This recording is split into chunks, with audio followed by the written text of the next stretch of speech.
to get hungry. We have swordfish, fresh tuna, which is sushi grade. You can eat it just like that.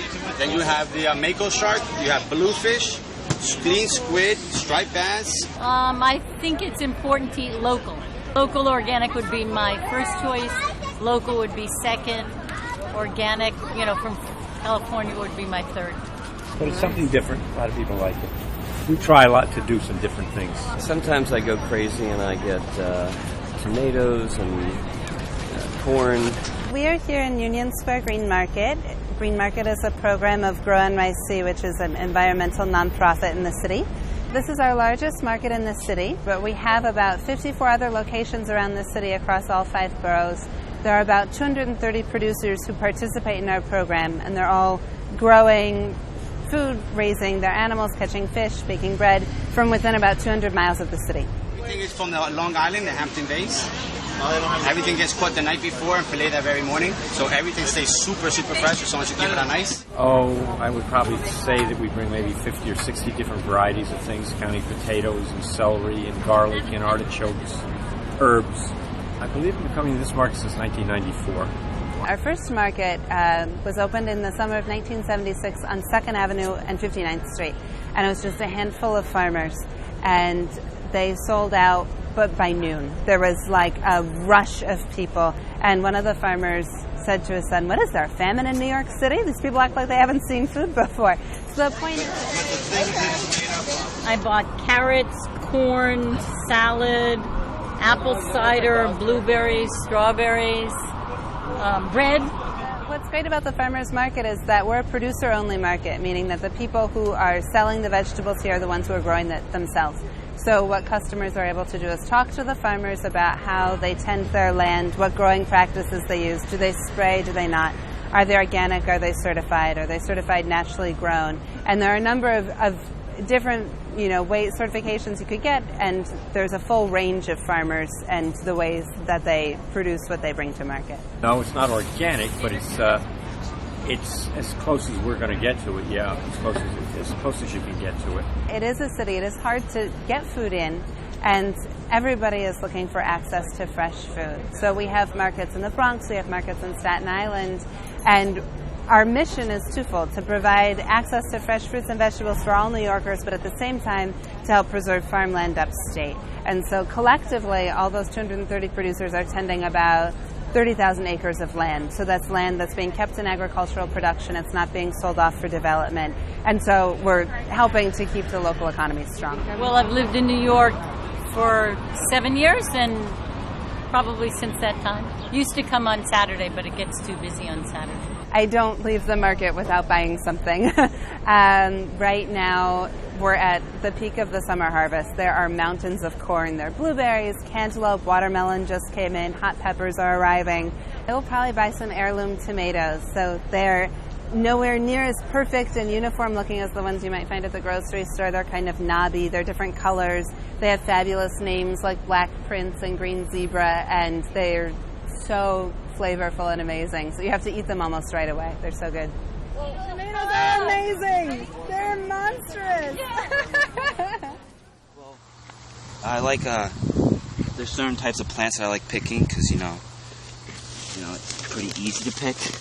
Like eggplant I like picking, peppers, but other stuff like tomatoes, stuff's not easy.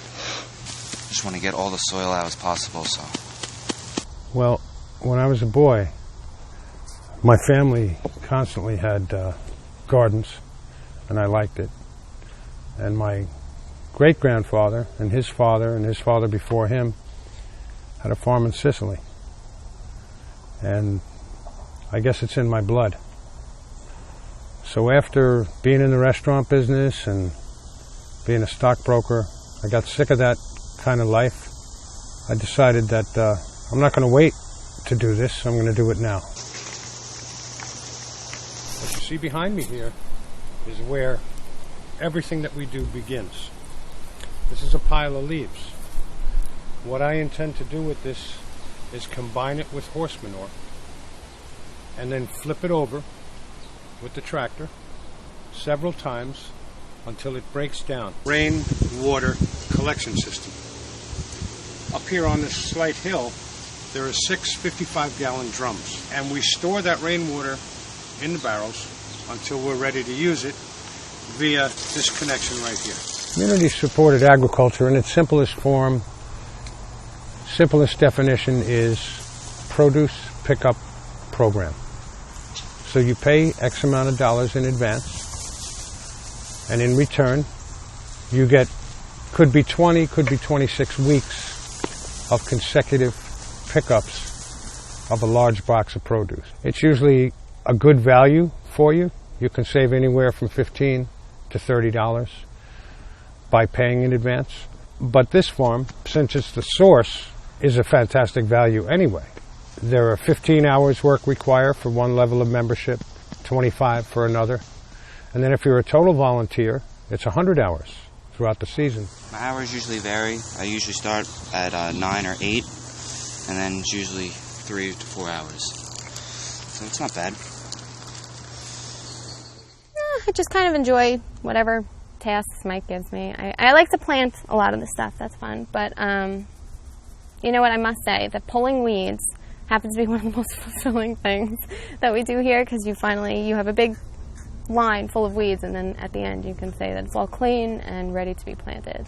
I started on this property with just 1/4 of what we're growing on now, just to get started that first year. And it was kind of a joke because I didn't have a lot of food. I had 10 CSA members and I didn't have enough food to feed them. Now I have 100 CSA members, plus I feed about 300 to 400 families from the farm stand that's open to the public every day. I wholesale a few restaurants, and I'm about maxed out on this property. I'm standing between 2 rows of squash. Over here is butternut squash, Italian butternut squash, and on this side is spaghetti squash.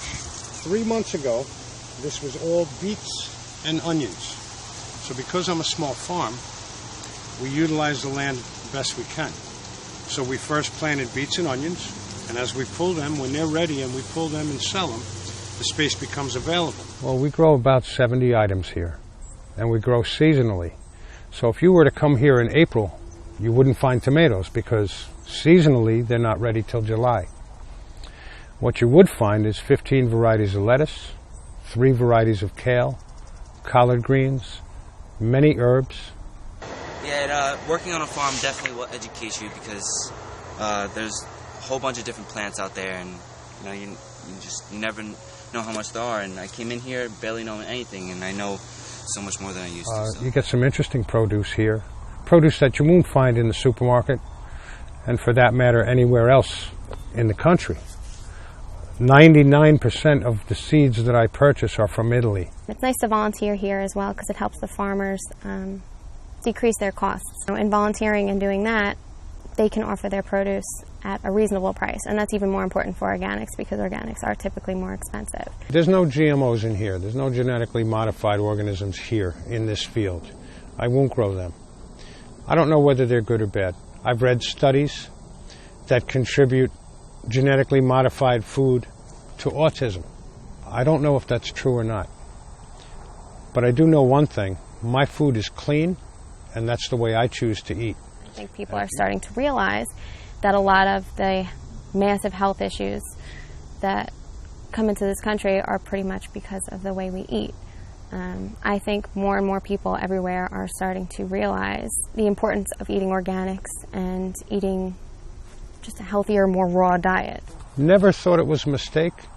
I've had challenges, but they're, the toughest challenges I've had here are as tough as challenges that I would have when I owned 2 restaurants, or when I was a stockbroker, or when I had my cleaning business, or when I was working for people. Same challenges. You get through them. So there was never a time of regret that I chose this. For all of the positives this has, the few challenges, I can't even call them negatives, the few challenges definitely don't deter me.